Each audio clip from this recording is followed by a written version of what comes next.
हमारी सिर्फ पहचान बन गई है कि हम आंदोलनकारी हैं। कि अधिकारी क्या कर रहे हैं, क्यों गूंगे बहरे बने, किसके लिए गूंगे बहरे बने हैं? कि आप आरक्षण के नियमों का पालन करते हुए नई लिस्ट बनाइए।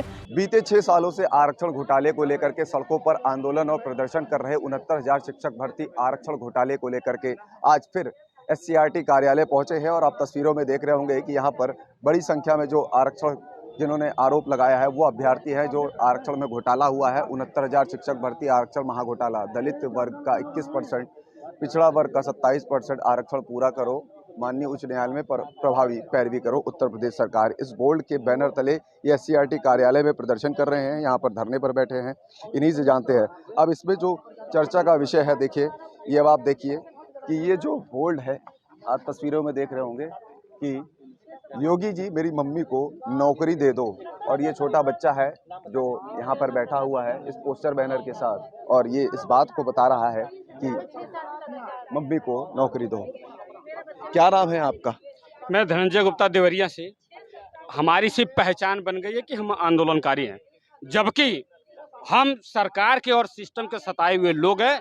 जहां 6 साल पहले से हमको जो है पठन पाठन विद्यालय में करना चाहिए, आज हम पिछड़े और दलित होने का भुगतान कर रहे हैं। जहां पिछले ही डेट पे अभी माननीय सुप्रीम कोर्ट में सरकार के तरफ से सरकारी अधिवक्ता 5-4 पेज का डोजियर 4 पन्ने के लेके जाती हैं, कहते हैं माय लॉर्ड मुझे 6 सप्ताह का समय दीजिए। हम जो है 69,000 शिक्षक भर्ती को डिवीजन बेंच के ऑर्डर को फॉलो करते हुए नया लिस्ट जारी कर रहे हैं, लेकिन 6 सप्ताह बीत गया, लेकिन अभी तक न विभाग से कोई जानकारी मिली, न कोई हमको पुख्ता सबूत मिला कि हमारा लिस्ट पर क्या काम हो रहा है। इसलिए हम लोग इस बार सरकार का विरोध करने नहीं, उसी सरकार से हमारे नौकरी लेना है। हम सरकार से माननीय मुख्यमंत्री जी से आग्रह करने आए हैं कि माननीय मुख्यमंत्री जी, हम ही लोगों ने, पिछड़े दलितों ने आपको वोट दे करके मुख्यमंत्री बनाया था, लेकिन आज हम ठगा महसूस कर रहे हैं। और एक तो हमारे समाज के जितने पिछड़े दलित के नेता हैं, सब हमारे नाम पर वोट लेते हैं, लेकिन जो सरकार में बैठे हुए हैं उनके जुबान में लकवा मार गया है। आज हमको याद नहीं आते हैं, अभी चुनाव आ रहा है, सचिव जो है दिनों रात हमारे पिछड़े दलित समाज को अपना चेहरा चमकाए, हम पिछड़े हैं, लेकिन नहीं, वो सिर्फ अपने परिवार को और अपने बच्चे को सेट करने के लिए है। अगर ये हमारे होते तो आज हम लोग 6 सालों से न्याय के लिए दर दर यहाँ भटक नहीं रहे होते। मामला तो कोर्ट में चल रहा है, कोर्ट में अब तो सुनवाई भी हो रही है, सरकार की तरफ से पक्ष भी रखा गया है, तो इससे क्या आप संतुष्ट नहीं?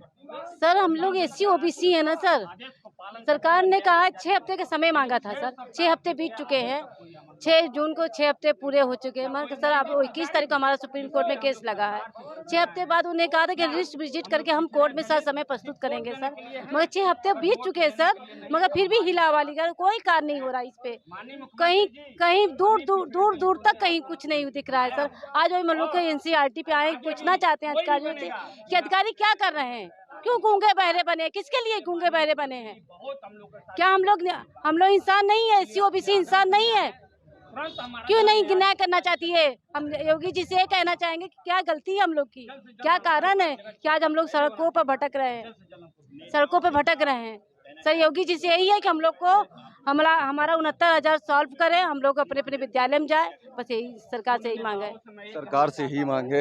अब तो कोर्ट में भी पैरवी हो रही है, तो फिर बैठने की क्या जरूरत आपको? नहीं तो कोर्ट में पैरवी हुई थी, पिछली हियरिंग हमारी 26 मई 2026 को हुई थी, अरे 19 मई 2026 को हुई थी।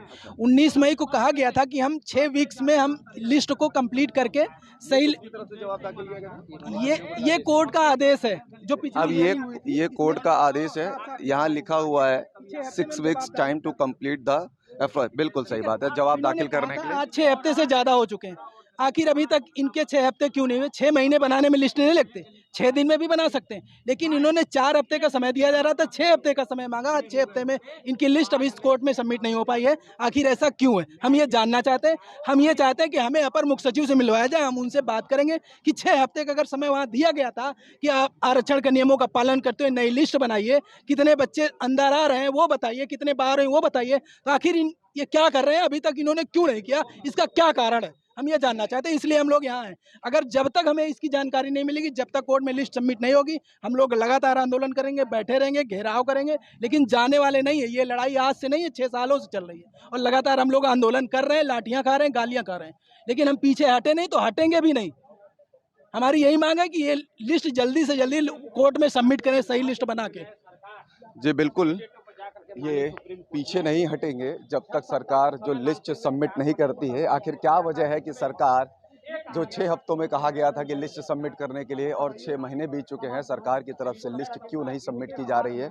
अब तस्वीरें वही हैं आपके सामने, चाहे गर्मी हो, जाड़ा हो, बरसात हो, होली हो, दिवाली हो, ये अपना धरना प्रदर्शन और प्रदर्शन समय-समय पर करते रहते हैं। यहाँ पर आप तस्वीरों में देख रहे होंगे, यह एससीईआरटी का कार्यालय है सामने। तस्वीरों में अगर मैं आपको दिखाऊं तो ये यहाँ पर निशातगंज स्थित एससीईआरटी का कार्यालय है, और ये यहाँ पर लगातार इसी तरीके से प्रदर्शनरत हैं यहाँ पर। और हाथों में सबसे जो पहली तस्वीर मैंने आपको दिखाई कि योगी जी मेरी मम्मी को नौकरी दो, अब ये छोटा सा जो बच्चा है वो भी अपनी माँ के साथ बैठा हुआ है, और वो जो आरक्षण की बात करते हैं, हमारे दलित समाज और ओबीसी समाज के जो नेता हैं आरक्षण की बात तो करते हैं, लेकिन जब आरक्षण दिलाने की बात आती है तो उसमें अपने बेटों को दिलाते हैं, अपने बेटों को आगे करते हैं।